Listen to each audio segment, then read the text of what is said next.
খুবই মজার একটি সবজির রেসিপি শেয়ার করব আজকে আপনাদের সাথে।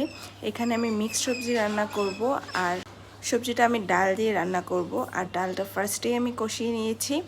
আর এখানে রয়েছে নানান পদের সবজি, শিম, টমেটো, মিষ্টি কুমড়া, লাউ, তারপর বেগুন, আলু, আর অনেক পদের সবজি।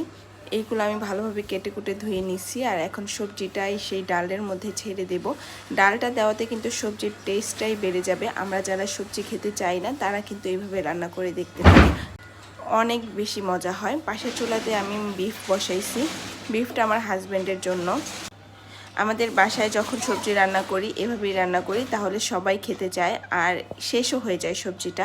আপনারা কিন্তু এভাবে ট্রাই করতে পারেন। ডাল দিয়ে সবজি রান্না অনেক বেশি মজা হয়। এটা পরোটা দিয়ে খেতেও বা রুটি দিয়ে খেতেও অনেক বেশি ভালো লাগে।